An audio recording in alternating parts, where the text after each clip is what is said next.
بھی بیٹھا ہو، حکومت کسی کی ہو، سرکار پر میں کوئی نہیں ہو، لیکن جب میرے بندے میری اطاعت کرتے ہیں تو جو کرسی پر بیٹھا ہے میں اس کے دل میں اپنے بندوں کے لیے پیار اور محبت کو پیدا کرتا ہوں۔ اور سرکار ایسے قوانین لاتی ہے جس سے ہر ایک کو راحت، اطمینان اور خوشیاں ملتی ہے۔ اور خدا آگے کیا کہتا ہے؟ حدیث قدسی میں آقا فرماتے ہیں کہ اللہ کہتا ہے وَأَنَّ الْعِبَادَ إِذَا عَصَوْنِي حَوَّلْتُ قُلُوبَهُمْ عَلَيْهِمْ بِالسَّخْطَةِ وَالنَّقْمَةِ أَوْ كَمَا قَالَ صَلَّى اللَّهُ عَلَيْهِ وسلم کہ جب میرے بندے گناہوں میں مبتلا ہو جاتے ہیں اور میری نافرمانیاں کرنے لگتے ہیں تو کسی کو بھی ہٹا دو، کسی کو بھی لا کے بٹھا دو۔ اللہ کہتا ہے کوئی بھی بیٹھا ہو کرسی پر، جب میرے بندے میری نافرمانی کریں گے تو کرسی پر بیٹھے ہوئے شخص کے دل میں اپنے بندوں کے لیے غصے کو، نفرت کو بٹھا دوں گا۔ فَسَأْمُوهُمْ سُوءَ الْعَذَابِ، تو وہ کرسی پر جو بیٹھا ہے، اقتدار جس کے ہاتھ میں ہے، وہ میرے بندوں کو طرح طرح کی تکلیفوں اور پریشانیوں میں ہوتا ہے۔ میرے دوستوں، یہ خلاصہ ہے اصلاح معاشرہ کے پروگرام۔ ٹھیک ہے، ظاہر کہ ہم مکلف ہیں، ہم ظاہر کی کوشش بھی کریں گے اور ہم گہرائی میں جا کر کے اللہ اور رسول کے پیغام کو عام کر کے مسلمانوں کو گناہوں سے بچنے کی ترغیب کریں۔ اگر آپ نے صرف ایک طرف سے کوشش کی اور حکومت کو قائم کرنے میں، کسی کو ہٹانے میں، کسی کو بٹھانے میں اپنا کردار ادا کیا، لیکن مسلم سماج کو سدھارنے اور گناہوں کے دروازوں کو بند کرنے کے لیے کوئی جدوجہد نہیں کی، تو یاد رکھو ہماری کوشش ناکام تو ہوگی، کامیاب کبھی نہیں ہوگی۔ اس لیے پہلا پیغام یہ ہے کہ جس گاؤں میں رہیں آپ، جس محلے میں رہیں، جس شہر میں رہیں، اصلاح معاشرہ کی تحریک کو زندہ رکھیں، گھر گھر جا کر کے، محلے محلے جا کر کے، مسجد مسجد جا کر کے مسلمانوں کو گناہوں سے بچنے کی ترغیب کریں۔ تو بھائی اس کوشش میں اپنا حصہ لگائیں گے انشاءاللہ۔ ہمارے ہاں یہ ہوتا ہے کہ ہم بڑے بڑے پروگرام کر لیتے ہیں، اصلاح معاشرہ کے عنوان سے جلسے کر لیتے ہیں اور ہم یہ سمجھتے ہیں جلسہ کر لیا ہم نے اصلاح معاشرہ کی ذمہ داری کو ادا کر۔ یاد رکھیے صرف جلسے کرنے، میں نہیں کہتا جلسہ مت کرو، میں کہتا ہوں صرف جلسہ کرنے کو کافی مت سمجھیے، لوگوں سے ملاقاتیں بھی کیجیے، لوگوں سے مل کر کے ان کو گناہوں سے بچنے کی تلقین بھی کیجیے، تفتیش کیجیے کس گاؤں میں، کس محلے میں، کس گھر میں کون سا گناہ ہو، ان سے رابطہ کر کے گناہوں کی نفرت ان کے دلوں میں بٹھانے کی کوشش کیجیے۔ اگر یہ نہیں کیا تو یاد رکھیے جلسے تو ہوتے ہیں، لوگ ایک کان سے سنتے ہیں اور دوسرے کان سے سنتے ہیں، اس کی کوشش ہونی چاہیے۔ یہ پہلا کام۔ دوسرا کام، میرے دوستوں اور ساتھیوں، جمعیت علماء کی فکر اور سوچ کیا ہے، اس کو آپ سمجھنے کی کوشش کیجیے۔ ہمارا کام ایک مذہبی جماعت ہونے کی بنیاد پر جمعیت علماء کا سب سے اہم فریضہ تحفظ دین و شریعت کا ہے۔ دین کی حفاظت، شریعت کی حفاظت، شعائر اسلام کی حفاظت، یہ جمعیت علماء کا اہم فریضہ ہے۔ اور میں یہ کہہ سکتا ہوں کہ اپنی ابتدا اور آغاز سے لے کر آج تک جمعیت علماء نے اپنے اس فریضے میں کبھی غفلت نہیں آنے، لیکن تحفظ دین و شریعت کے کام کو ادا کرو، مگر جمعیت ایک بات اور کہتی ہے، جمعیت کہتی ہے خاموش مت بیٹھو، جدوجہد کرو، کوشش کرو، مگر ایک بات کا ہمیشہ خیال رکھو کہ تمہاری ہر کوشش، تمہاری ہر جدوجہد ہندوستان کے قانون کے دائرے میں رہ کر کے مکمل ہونا ہے۔ اگر آپ نے جذبات میں بہ کر کے قانون کو ہاتھ میں لیا تو آپ شعائر اسلام کو بچانے کی بات دور کیے آپ اپنے تحفظ میں بھی ناکام ہو جاتے ہیں اور جو مقصد ہے وہ کبھی حاصل نہیں. یہ ایک نازک مرحلہ ہے. دین و شریعت کی بات ہوتی ہے لوگ بھڑک جاتے ہیں اور آگے سے بات ہو جاتے ہیں. جنہیں کہتی ہے نہیں خاموش مت بیٹھو, کوشش کرو, جدوجہد کرو, لیکن قانونی طور پر آپ اپنے آپ کو دائرے میں رہ کر کے, قانون کے دائرے میں رہ کر کے کوشش کرو گے تو سرخروئی ملے گی اور اللہ رب العزت کامیابی تک آپ کو پہنچائے گا. اور اگر قانون کو ہاتھ میں لیا تو پھر ناکامی کے سوا کچھ ہاتھ نہیں لے گا. ناکام وہاں پر بھی ہو گئے اور ناکام اپنے آپ کو اور اپنی نسلوں کو بچانے میں بھی ناکام ہو گئے. میرے دوستوں, بہت سے موقعوں پر لوگ جذبات سے کھیل کے اور جذباتی فیصلہ کرتے ہیں اور ہمارے بہت سے جمعیت کے ورکرز کو بھی اپنے جذباتی کاموں میں شامل کرنے کی کوشش کرتے ہیں. میں بالکل واضح طور پر یہ بات کہنا چاہتا ہوں کہ تحفظ دین و شریعت کا کام کرو, مظلوموں کی مدد کا کام کرو, ظالموں کے خلاف آواز اٹھانے کی ذمہ داری ادا کرو, لیکن قانون ہند کے دائرے میں رہ کر کے کرو گے تو کامیابی ملے گی. اور جمعیت قانون کو ہاتھ میں لینے کی کبھی بھی اپنے کسی ورکر کو نہ اجازت دیتی ہے نہ اجازت دیتی. اس لیے آپ سے یہ گزارش ہے کہ آپ کام کیجئے لیکن محتاط طریقے سے کیجئے, قانون کے دائرے میں رہ کر کے کیجئے. میرے دوستوں, ابھی کچھ دن ہوئے میں کیرالا گیا. کیرالا جمعیت نئی مضبوط ہو رہی ہے, ٹائم تو بہت دنوں سے بھی مضبوطی اب آ رہی ہے. تو وہاں پر بہت سی مسلم تنظیمیں ہیں جو جذبات سے کھیلتی ہیں مسلمانوں کے, اور کوئی کام ان کا قانون کے دائرے میں رہ کر کے ہوتا نہیں. اب جب جمعیت کا کام بڑھا تو جمعیت کے لوگوں کا ٹکراؤ ان مسلم تنظیموں سے ہوا جو جذباتی فیصلے لیتے. تو وہاں سے جمعیت کے ساتھیوں کا فون میرے پاس آیا کہ ہم کوچین میں ایک پروگرام کرنا چاہتے ہیں جمعیت کا, آپ ہمیں ٹائم دیں. میں نے کہا مقصد کیا ہے کہ جمعیت کے کام کرنے کا انداز, سوچ و فکر کیا ہے وہ لوگوں کے سامنے رکھیں. میں نے انہیں ٹائم دے دیا. میں کوچین پہنچا تو وہاں پہنچنے کے بعد وہ بتا رہے ہیں کہ یہاں جو دیگر مسلم تنظیمیں ہیں جو جذبات کے رو میں بہ کر کے کام کرنے کی عادی ہے, ہم نے ان کے بھی ذمہ داروں کو بلایا. میں نے کہا بھائی پہلے سے بتاتے تو کچھ تیاری صاحب, اب تم نئے مسئلہ بول رہے ہو صاحب, وہ بھی ہوں گے اور بڑی تعداد کی. خیر وہ ایک خاص میں پروگرام NRC کا مسئلہ چل رہا تھا, بابی مسجد کا مسئلہ تھا اور پتہ کھانا تھا, لوگ وہاں جمع تھے. میں نے جمعیت کے کام کرنے کے انداز کو ان کے سامنے رکھا اور کہا دیکھو اس ملک میں جہاں آپ کی تعداد غیروں کے مقابلے میں بہت کم ہے, جمعیت علماء کہتی ہے کہ اس ملک میں کام کا یہ طریقہ ہے. ہم نہیں کہتے آپ ہاتھ پر ہاتھ رکھ کے بیٹھیے, ہم نہیں کہتے آپ خاموش رہیے, ہم نہیں کہتے آپ ظلم کے خلاف آواز مت اٹھائیے. یہ تو ہماری تاریخ ہے کہ ہم نے یہ سب کام کیے ہیں, مگر ہم صرف ایک درخواست کرتے ہیں کہ سارے کاموں کو قانون کے دائرے میں لے کر کے. خیر وہ 1 گھنٹے کا بیان تھا. میں تو فوراً ایئرپورٹ آیا, مجھے واپس آنا تھا. شام کو ان لوگوں کا فون آیا, کہنے کے صاحب اور کامیاب رہا پروگرام, بہت لوگ بہت جمع تھے. میں نے کہا یہ بتاؤ کہ وہ دیگر تنظیموں کے جو لوگ تھے وہ کیا کہتے ہیں. کہنے کے ان سب سے ملاقات ہوئی, وہ سب یہ کہتے ہیں کہ ہندوستان میں عزت کے ساتھ اگر جینا ہے اور اپنے قوم کی خدمت کرنی ہے تو کام کا طریقہ وہی ہے کہ جمعیت کیا کرے, اس کا کوئی طریقہ. میرے دوستوں ساتھیوں, ہمیں اپنے بزرگوں کے ساتھ جڑ کر کے ان باتوں کو اپنے دل و دماغ میں بٹھانا ہے.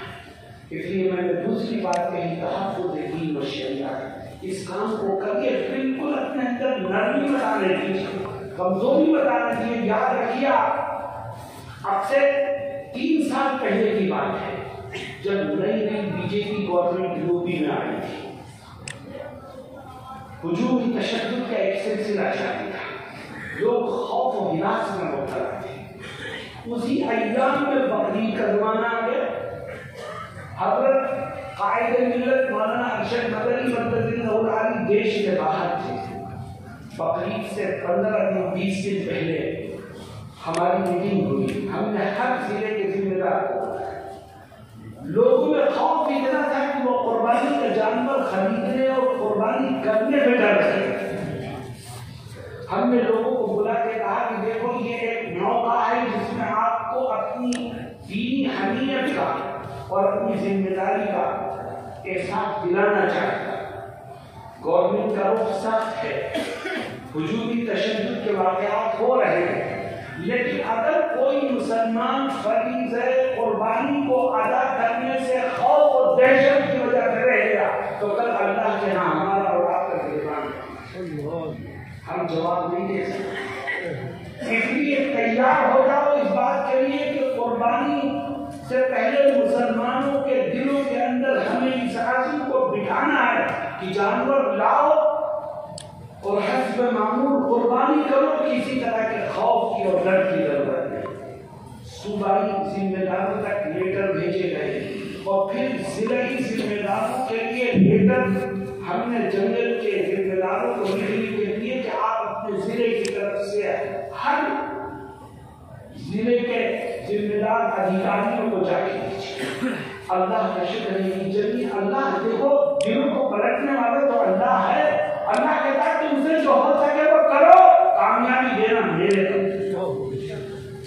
لیٹر دیا اس وقت کے ڈی جی پی کے پاس، لیٹر دیا چیف منسٹر کے پاس، پھر ہر ضلع سے لیٹر گیا ڈی ایم کے پاس، صوبہ ضلع کے گاؤں دیہات سے قریب کے ادھیکاریوں کے پاس، ہر طرف سے یہ اجازت ملی کہ آپ قربانی جیسے کر رہے تھے ویسے کیجیے۔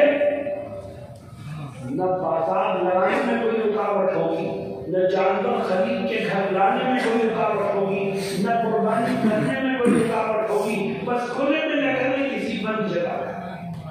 یہ جمعیت علماء کی خدمت ہے اور جمعیت کے سوا کوئی اس کام کے لیے میدان میں نہیں آیا۔ مجھے یاد ہے مسلمان منسٹر رہے تھے، بوڑھے ہو گئے تھے، انہوں نے مجھے فون کیا، سماج پارٹی کی گورنمنٹ میں ملٹری تھے، مجھے فون کیا، کہنے لگے آپ کا لیٹر مجھ تک پہنچا اور میں دل کی گہرائیوں سے دعا کرتا ہوں، طلب رہا تھا کہ گورنمنٹ تک بات کیسے پہنچے، لیکن اس لیٹر کو دیکھ کے اطمینان ہوا اور دل خوش ہو گیا کہ انشاءاللہ بل راستے کھلیں۔ میرے دوستوں ساتھیوں کی جنت کی خدمت، آپ قانون کے دائرے کو کرنے والی ذات تو اللہ کی ہے، ہم سے جو ہو سکے ہم قانون کے دائرے میں رہ کر کے کریں، خدا اسی میں کامیابی انشاءاللہ ہے۔ میرے دوستوں اور ساتھیوں، تحفظ دین و شریعت یہ دوسرا کام ہے، ہمیشہ اس کے لیے اپنے آپ کو مستعد رکھیں۔ نمبر 3، ہمارا اور آپ کا کام خدمت خلق۔ خدمت خلق میں جنت کے کہتی ہے کہ انسانیت کی بنیاد پر خدمت کرو۔ یہ مت دیکھو کہ سامنے والے کا دین و دھرم کیا ہے، یہ مت دیکھو کہ اس کا رنگ و نسل کیا ہے، یہ مت دیکھو کہ وہ اپنا ہے کہ پرایا ہے، صرف انسانیت کی بنیاد پر خدمت کرو تو اللہ رب العزت تمہارے اوپر رحم و کرم کی بارش برسائے گا۔ اور میرے دوستوں جمعیت کی جو تاریخ خدمت کی، حضرت مولانا سید ارشد مدنی جتنے لوگوں کے مقدمات پڑھ رہے ہیں، آسام سے لے کر کے یوپی کے آخری کنارے تک، اور یہ نہیں دیکھا جا رہا ہے کہ کون ہندو ہے کون مسلمان ہے، جو بھی مظلوم ہو اس کی مدد کریں، اور ہمیشہ اس مدد میں ہمیں اور آپ کو آگے بڑھ کر کے حصہ لینا۔ جمعیت کی یونٹ کے جتنے ذمہ داران بیٹھے ہیں ان سے درخواست کرتا ہوں کہ اگر آپ کے ہاں کوئی مظلوم ہے، کوئی پریشان حال ہے، کوئی دکھی ہے، چاہے وہ کسی مذہب کا انسان ہے، آپ کو آگے بڑھ کے اس کی مدد کرنی ہے، جمعیت کے پلے فارم سے کرنی ہے۔ یہی وہ چیز ہے جو دلوں کو جوڑنے کا کام ہے۔ اور آج میں نے دیکھا دنیا میں آپ نظر ڈالیں کہ اسلام کی یہ تعلیم خدمت خلق والی ہم نے چھوڑ دی ہے اور غیروں نے اپنا ہے۔ ان کا مقصد صحیح نہیں ہے، ان کی نیت درست نہیں ہے، لیکن ہمیں جو ہمارے نبی حضرت محمد مصطفیٰ صلی اللہ علیہ وسلم نے تعلیم دی ہے وہ صحیح نیت سے میں اپنے رب کی رضا کے لیے دکھی انسانوں کی خدمت کی تعلیم دی ہے اور فرمایا کہ تم دکھی انسان کی مدد کرو ارحموا من فی الارض یرحمکم من فی السماء تو آسمانوں پر رہنے والا خدا تمہارے اوپر رحم و کرم کی بارش کرتا ہے۔ تیسری چیز میرے دوستوں، تیسری چیز جو اہم ہے اور ہمیں اور آپ کو یہ پیغام دے کر کے جانا ہے وہ ہے قومی یکجہتی کا پیغام۔ جب علماء یہ کہتی ہے کہ اس ملک میں رہنے والوں کے دلوں میں آپس میں جوڑ پیدا ہونا چاہیے۔ اگر نفرت کی سیاست کی جائے گی تو یاد رکھیے یہ ملک بربادی کے گھاٹ پر جائے گا اور ترقی کے واسطے اس کے بند ہو جائے گا۔ اور عجیب بات یہ ہے کہ جمعیت اپنے اس نعرے میں اتنی مضبوط ہے کہ وہ کہتی ہے فرقہ پرستی زہر ہے، چاہے مسلمانوں کی طرف سے ہو چاہے ہندوؤں کی طرف سے ہو، ہم اس میں کوئی امتیاز نہیں کرتے۔ جس طرح فرقہ پرستی ہندو کی طرف سے ہونے پر ہم اس کو ملک کے لیے نقصان دہ سمجھتے ہیں، اسی طرح اگر کوئی مسلم طبقہ فرقہ پرستی کی آواز اٹھاتا ہے تو ہم اس کو بھی اس ملک کا غدار ہی کہیں گے، وفادار نہیں کہیں گے۔ آج ہمیں اس کو سمجھنا ہے میرے دوستوں اور ساتھیوں۔ وہ لوگ جو خلق خدا کے درمیان نفرت کی دیواریں کھڑی کر کے اپنی سیاست کو آگے بڑھانا چاہتے ہیں، وہ ملک کے ساتھ وفاداری نہیں کرتے، ملک کو نقصان پہنچاتے ہیں۔ ہمیں ایسے لوگوں سے ہوشیار رہنا۔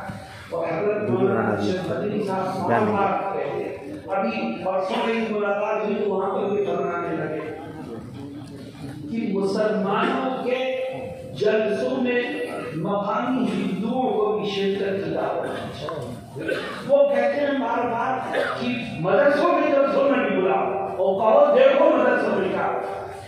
مسلمان کون سی بات اپنی آنے والی نسلوں تک منتقل کر رہا ہے؟ سنو میرے دوستوں، حقیقت یہ ہے کہ آج سے 40 سال پہلے، آج سے 50 سال پہلے یہ ماحول تھا کہ مدرسے میں مسلمان بچے بھی پڑھتے تھے اور مدرسے میں ہندو بچے بھی پڑھتے تھے۔ مولانا عبدالحادی صاحب تشریف فرمانے کہنے لگے ہمارے یہاں اسکول میں ہندو ٹیچر تھے، میں نے ان سے بہت کچھ پڑھا ہے اور جا کر کے ان سے اپنے تعلقات کو میرے سامنے بیان کر رہے تھے۔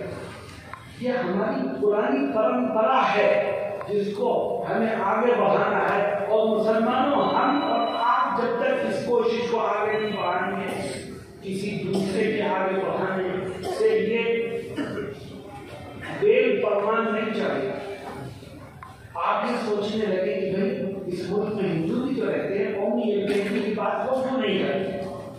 اس ملک میں عیسائی بھی تو رہتے ہیں، قومی یکجہتی کی بات وہ کیوں نہیں کرتے؟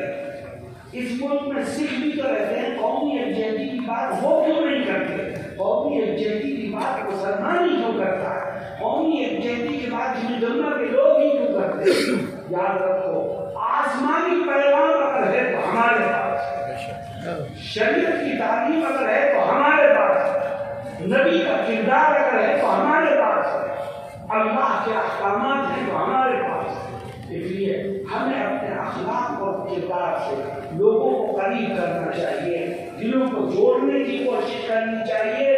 کیوں؟ اس لیے کہ یہ بات ذہن میں رکھو کہ اسلام تلوار سے نہیں پھیلا، اسلام زور زبردستی سے نہیں پھیلا، اسلام ظلم و جبر سے نہیں پھیلا، اسلام پھیلا ہے تو بہترین اخلاق اور عمدہ کیریکٹر سے پھیلا ہے، پیار و محبت کو پروان چڑھانے سے پھیلا ہے، اخلاق و کردار کو اچھا بنانے سے پھیلا ہے۔ یہی قومی یکجہتی کا پیغام ہے، اسی کو ہمیں اور آپ کو آنا ہے۔ تو میں اس کے لیے تیار ہے اپنی جگہ پر۔ یہ دیکھیے میرے گاؤں میں کتنے رہتے ہیں، ان کو مختلف بہانوں سے جوڑنے اور قریب کرنے کی کوشش کی ہے۔ جو آپ سے جڑے گا وہ آپ کے دین و دھرم سے جڑے گا، جو آپ کے قریب ہوگا آپ کی کردار سے متاثر ہوگا تو وہ صرف آپ کے کردار سے متاثر نہیں ہوگا، آپ کے اس دین سے بھی متاثر ہوگا جس نے آپ کو بہترین کردار عطا کیا۔ میرے دوستوں ساتھیوں، آخری چیز جو میں آپ سے کہنا چاہتا ہوں، آج کل کے حالات میں مسلمانوں میں ایک بے چینی ہے، مسلمانوں میں ایک بے چینی ہے، اور وہ بے چینی ہے کہ اعلان کی وجہ سے جو آج دنیا میں بہت کشش کر رہا ہے، ہماری اور آپ کی ذمہ داری ہے کہ ہم تبلیغی جماعت کے سلسلے میں جو کچھ کہا جا رہا ہے ہم اس کی کھل کے تردید کریں۔ ہم یہ کہتے ہیں کہ وہ الزام ہے جس کا حقیقت سے کوئی تعلق نہیں۔ یہ وہ جماعت ہے جس نے مسلمانوں کو سدھارنے کا کام کیا۔ آج سیاسی بنیادوں پر اس کو نشانہ بنایا جا رہا ہے، اس کے اوپر دہشت گردی کا الزام لگایا جا رہا ہے، اس کو ناقابل قبول اور ناقابل اعتبار بنا کر کے پیش کرنے کی ناپاک کوشش کی جا رہی ہے۔ ہم جمعیت کے پلیٹ فارم سے اس کی تردید کرتے ہیں، ہم یہ کہتے ہیں کہ یہ ایک مذہبی جماعت ہے، اور حقیقت یہ ہے کہ یہ وہ جماعت ہے کہ جب آپ اس کے بیانات میں بیٹھو گے تو پتہ چلے گا کہ یہ تو صرف یا تو زمین سے نیچے کی بات کرتے ہیں یا آسمان سے اوپر کی بات کرتے ہیں، بیچ کی دنیا میں تو ان کو کچھ نہیں رہتا ہے۔ میرے دوستوں ساتھیوں، غلط تو غلط ہے، ہم اور آپ ایک غلط چیز کو سن کر کے اور اس کے خلاف کچھ نہ کہیں یہ بھی مناسب نہیں۔ قانون کے دائرے میں رہ کر کے ہر غلط کی تردید کریں۔ اس لیے تبلیغی جماعت سے جڑ کر کے جو ساتھی کام کر رہے ہیں، میں ان کو یہ پیغام دینا چاہتا ہوں کہ اس طرح کے اعلانات سے نہ گھبرائیں، یہ تو تمہاری پرواز کو بلند کرنے کے لیے ہوتے ہیں۔ آگے بڑھیے اور اپنے کاموں کو انجام دیں۔ میرے دوستوں اور ساتھیوں، ایک چیز کہہ کر کے میں اپنی بات کو ختم کروں گا، اور یہ جو آخری بات ہے یہ سب سے اہم پیغام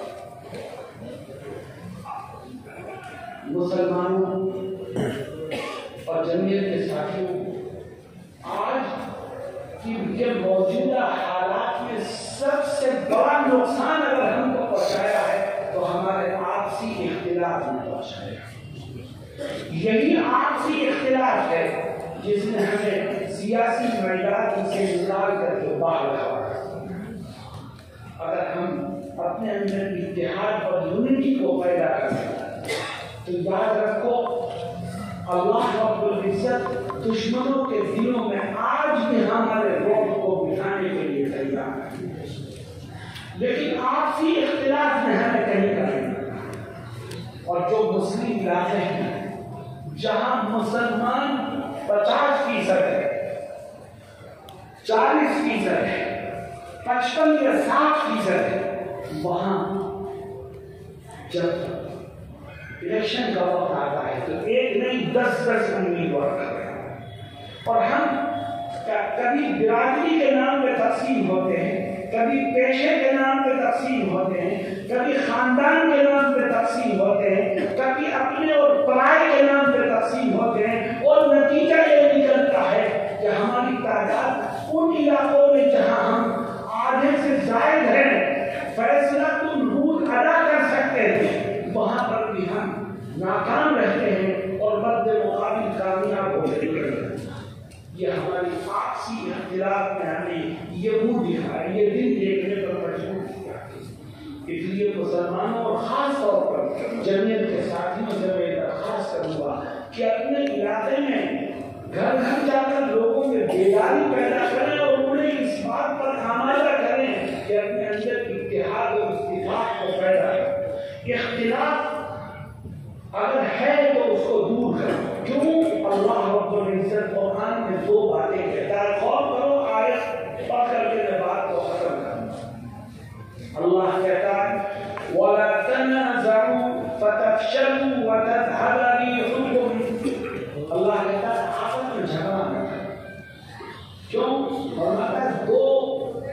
نقصانات تمہیں پہنچیں گے. فتفشلوا، پہلا نقصان یہ کہ تم ناکام ہوگے اور تمہارا دشمن کامیاب ہوگا. بتاؤ ایسا ہو رہا ہے کہ نہیں ہو رہا ہے؟ وَتَذْهَبَ رِيحُكُمْ، اور دوسرا نقصان یہ کہ تمہارے دشمن کے دل سے تمہارا روب اور خوف نکل جائے گا، تمہاری ہوا اتر جائے گا. بتاؤ آج ایسا ہو رہا ہے کہ نہیں ہو رہا ہے؟ وَلَا تَنَازَعُوا فَتَفْشَلُوا وَتَذْهَبَ رِيحُكُمْ. آگے کیا کہتا ہے خدا؟ وَاصْبِرُوا، اللہ کہتا ہے اگر کوئی بات ناچاہتی کی پیش آ جائے، کسی کی کوئی بات بری لگے، کسی سے تمہیں دکھ پہنچے تو صبر کرنا مگر آپس میں اختلاف نہ کرنا. وَاصْبِرُوا إِنَّ اللَّهَ مَعَ الصَّابِرِينَ. اور اللہ پھر وعدہ کرتا ہے کہ تم نے اگر ناچاہتی اور بدکلامی معاملگی کے باوجود صبر کیا اور اختلاف نہیں ہونے دیا تو اللہ تم سے وعدہ کرتا ہے کہ زندگی کے ہر قدم پر میں تمہارے سامنے ہوں.